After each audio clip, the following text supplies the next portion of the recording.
Well, we have another one on the News 19 bookshelf this morning, American Teenager by Nico Lang. It's described as an unprecedented book chronicling the lived experiences, of 7 diverse families of trans youth in 7 different states, including one right here in Alabama. And joining us now to talk about it is the author himself, Nico Lang. Nico, good morning.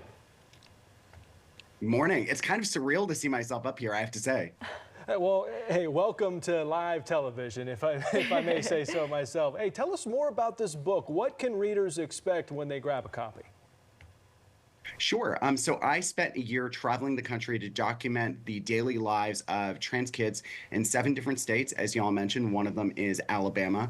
And my hope was to dispel myths and misconceptions about their lives by showing them just as they really are, living their daily lives. Like, we treat these kids sometimes as if they're like these deviants or monsters, or as if they're public enemy number one, but they're just kids trying to live their daily lives. And that's really what this book is. You just follow these kids as they go to work, they go to homecoming games, they get ready for prom, they go on their first dates, they worship at the church, they do all the same things that everybody else does. But I feel like sometimes we don't recognize that they're just humans who occupy this earth the same way that we do. And I just wanted people to have a chance to recognize this, that they're just kids. Love the cover, by the way. Absolutely amazing. And like you just mentioned, you said that your book follows a teen in Alabama. What can you tell us about that? Yeah, I got the chance actually to profile that family for Rolling Stone. And I knew I wanted them to be in this book because they were just so warm. And we immediately had this connection because they were so friendly and inviting and welcoming. And I knew that readers would fall in love with them the way that I did. And the family themselves, they are a Puerto Rican family who live on the outskirts of Birmingham. And their kid, Ridian, at the time, went to a sort of a queer affirming school there that centers LGBTQ plus students. And that was a tremendous opportunity for Ridian because in his previous school environment, he had experienced a lot of bullying and harassment, and there he just got to be free. And I loved getting to tell that story because it was kind of John Hughes to me. It was this almost dream environment of what every kid wants, every queer kid wants, and I feel like they very rarely get. But for all of the happiness and lightness that Ridian exudes, he was still battling his own state policy in that Alabama has an anti-trans medical care ban on the book for minors, which impeded his healthcare journey. And because of that, that had to be put on pause. So much of the chapter was him struggling against that and trying to get ready for prom when he knew that his body wouldn't align with what he wanted it to be. So it was this really interesting tension between him sort of having this dream environment in a way, this amazing family that loves and supports him, this great school, but still not having the support of his state leaders to allow him to be the boy he wants to be.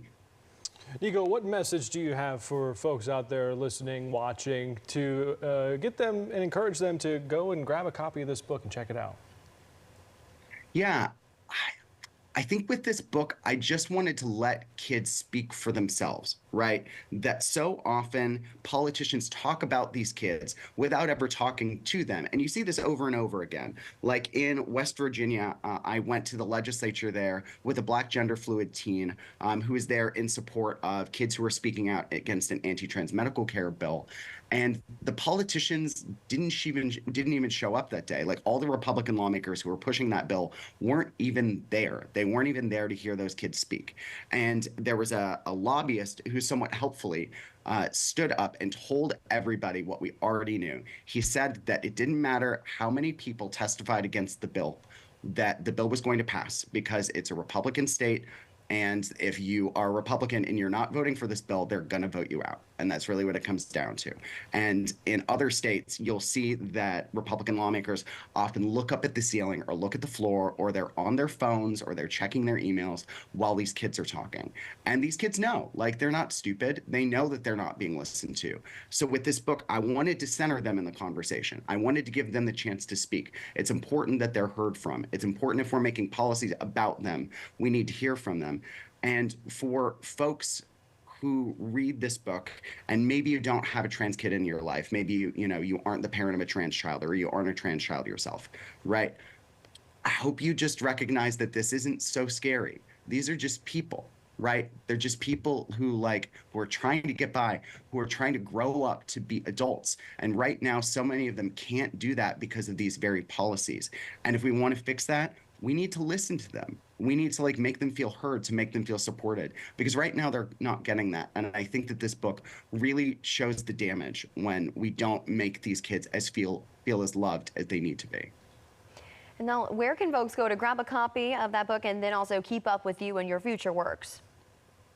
Well, I hope they can grab it everywhere. That's literally the goal. But I always recommend Alstora. It's a really great online vendor that's LGBTQ plus focused. You can buy any kind of book there, basically.